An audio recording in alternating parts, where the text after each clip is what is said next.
Good morning students. आज विज्ञान class को समस्त को स्वागत। गत क्लास रे आम आलोचना करथिले विभिन्न प्रकार कृषि जंत्रपाति, खाद्यर आवश्यकता, कृषिर आवश्यकता एवं कृषि किपरि आरंभ हैला ता सहित फसल एवं भारतर जलवायु अवस्था को नहीं दुई प्रकार उन्नत किस्मर कृषि प्रणाली खरीफ फसल और रबी फसल विषय रे सविशेष आलोचना करिथिले। आज आम आलोचना करने को जाउछे फसल उत्पादन मौलिक प्रणाली।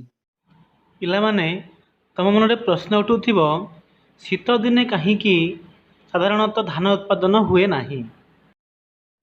हाँ, किछि स्थान रे केनाल जोगे पानी जोगाउथिले शीत दिन रे मध्य धान चाष करा जाई पारुथिबो। हेले जो स्थान रे केनाल रो सुविधा नाही से जगह रे शीत दिन रे साधारणतः धान चाष करा हुए नाही। कारण धान प्रचुर जल आवश्यक करे, एणु एहाकू वर्षा दिने ही चाष करा जाए। चाष करिबा पई शस्य उत्पादन पई विभिन्न पंथा अवलंबन करने को पड़ी थाए। जेमती कि तुम गोटे गछ लगैले कि फूल गछटी लगैले प्रथमे ता गात खोल, गातरे गछ को लगाई ता चेर को माटी रे घोड़ाई दे थाओ एवं तापर किछि पानी दे थाओ। एभली विभिन्न पंथा दे आम गछटी लगैबा को पड़ी थाए। एही सब कार्यकलाप को आमे कृषि प्रणाली कहिबा। आस जानिबा कृषि प्रणाली गुड़िक कौन कौन अछि।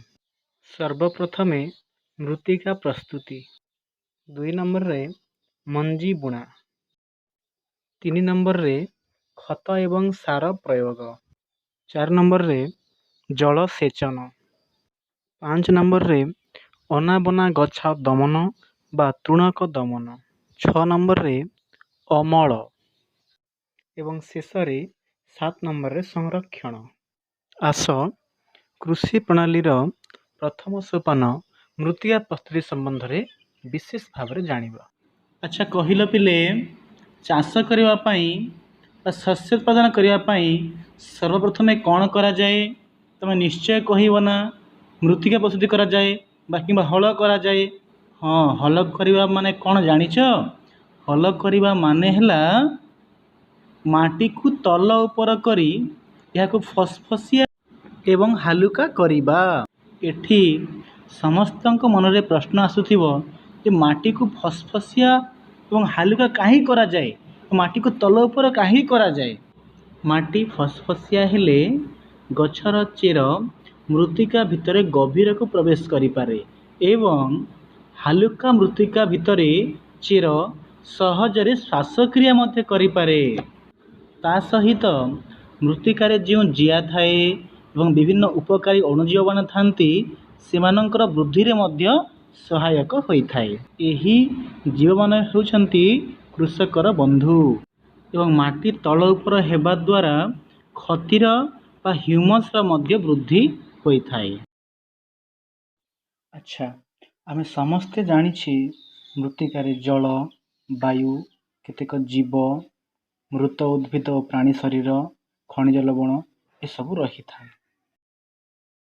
पिला माने तमे देखिथिबो मृत उद्भिद एवं मृत प्राणी माटी रे पड़िले किछि दिन गला परे ताहा विघटन होई माटी रे मिसी जाई थाए एवं उद्भिद एवं प्राणी रे थिबा विभिन्न पोषक पदार्थ गुड़िक मृत्तिका को फेरी जाई थाए एवं एहाकू से पोषक पदार्थ गुड़िकू उद्भिद माने पुणी थरे ग्रहण करिथांती।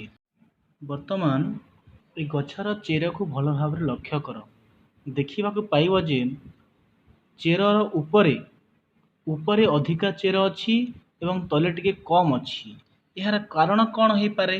यार कारण होछि मृत्तिकार उपर स्तर रे ह्यूमस थाए एवं उपरे माटी को तल ऊपर करिथिबा द्वारा उपर माटी हालुका एवं फसफसिया थाए, जहा फल रे चेर उपर स्तर माटी रे अधिका बढ़ी पारिछि, सेथिपाई हल करा जाए। वर्तमान प्रश्न, हल केउ यंत्र द्वारा करा जाए? ऑप्शन 1 दा, ऑप्शन 2 लंगल। पहिला देखी निश्चित भाव में तार उत्तर लंगल।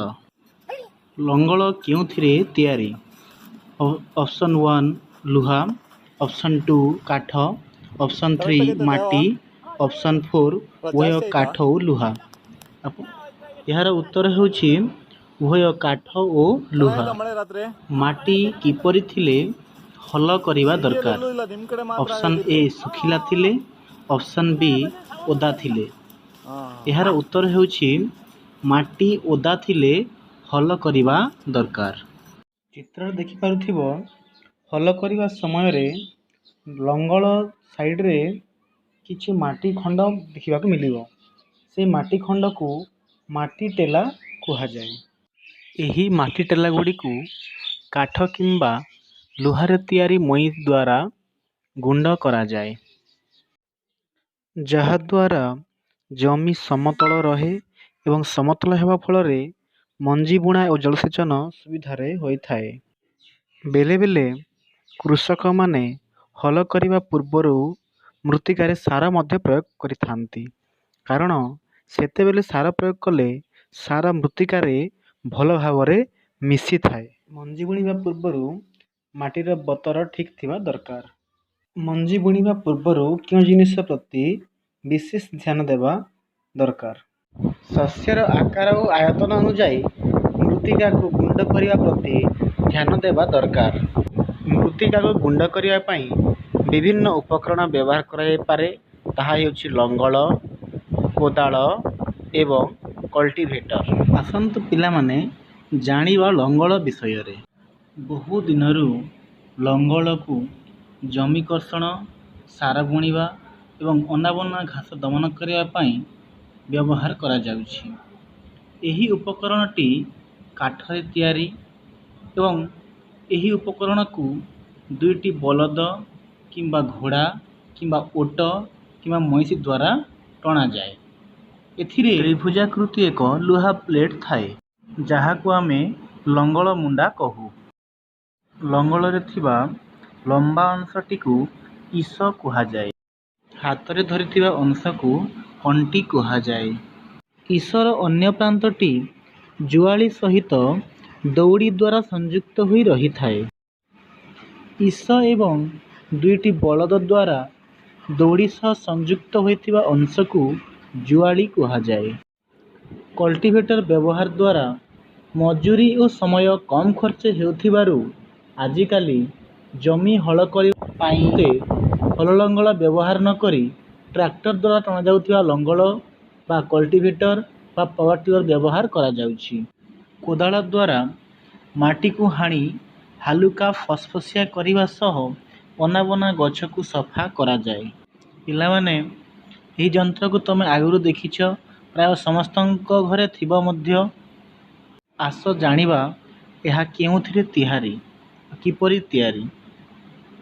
ଏଥିରେ ଏକ ଲମ୍ବା କାଠ କିମ୍ବା ବାଉଁଶ କିମ୍ବା ଲୁହାର ବେଣ୍ଟ ଲାଗିଥାଏ, ଯାହାକୁ ଆମେ ହାତରେ ଧରୁ।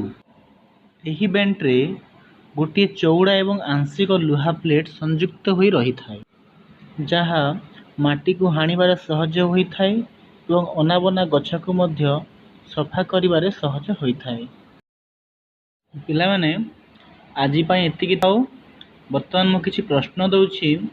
ଆଜିର ପାଠ କେତେ ହୃଦୟଙ୍ଗମ କରିପାରିଛ ଜାଣିବା ପାଇଁ ଏହାର ଉତ୍ତର ଲେଖି ତମ ବିଜ୍ଞାନ ଶିକ୍ଷକଙ୍କୁ ଦେଖାଇବ। ଭିଡ଼ିଓଟି ଭଲ ଲାଗିଥିଲେ ଲାଇକ୍ କରନ୍ତୁ ଏବଂ ସେୟାର କରନ୍ତୁ। ଏହିଭଳି ଭିଡ଼ିଓ ସର୍ବପ୍ରଥମେ ପାଇବା ପାଇଁ ସବସ୍କ୍ରାଇବ୍ କରି ବେଲ୍ ବଟନକୁ ଦବାଇ ଦିଅନ୍ତୁ।